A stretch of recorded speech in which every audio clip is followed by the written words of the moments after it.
দেখো এরকম চিংড়ি মাছের, তোমরা সবাই অনেকে মালাইকারি খাও। আমি আজকে সিম্পল চিংড়ি মাছের একটা রেসিপি তোমাদেরকে দেখাবো। চিংড়ি মাছগুলোকে দেখলে তো আগেই ধুয়ে টুয়ে পরিষ্কার করে রেখেছি। এবারের সঙ্গে এই দেখো এই মাছগুলোকে ভেজে নিয়েছি।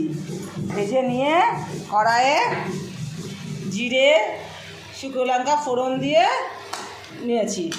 এই দেখো ঝোলটা দেখো, একটু আলু দিয়েছি, যদি কারো ভালো লাগে তোমরা আলু দিও, আর যদি আলু যদি না ভালো লাগে সেটাকে অ্যাভয়েড করো।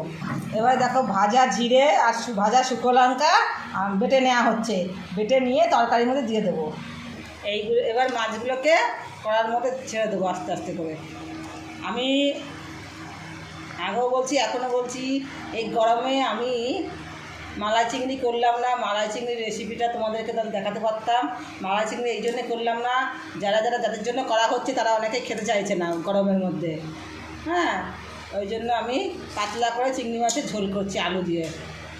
এটাও খেতে ভালো লাগবে, গরম গরম ভাতের সঙ্গে সবাই খাবা, দেখবা খুব সুন্দর লাগবে। দেখো একটু নেড়ে একটু ঢেকে রাখবো। দেখো কীরকম টকবক করে ফুটছে। এবার আমি ভাজা মশলা, ভাজা বলতে বললাম জিরে আর শুকনো লঙ্কা ভেজে নিয়েছি, সেই ভাজা মশলাটা আমি এর মধ্যে দিয়ে দেবো। ওই দেখো একটু হলুদ কম ছিল, হলুদ একটু দিয়ে দিলাম। একটু শুকনো লঙ্কার গুঁড়ো দিয়ে দিলাম, এটা কাশ্মীরি শুকনো লঙ্কার গুঁড়ো দিয়ে নাড়বো একটুখানি। দেখো রঙটা আনার জন্য। দেখো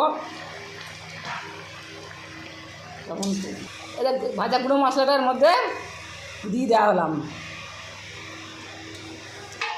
দেখো তরকারিটা কত সুন্দর এসছে। এবার একটু নেড়ে নেবো।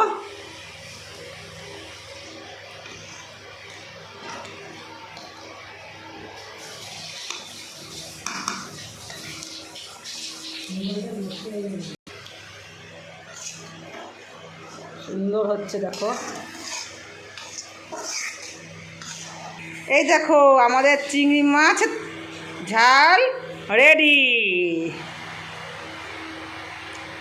তোমাদের কেমন লাগলো রেসিপিটা আমাকে জানিও। আজ তবে এখানে রাখছি, নেক্সট দিন নেক্সট রেসিপি নিয়ে আবার হাজির হব।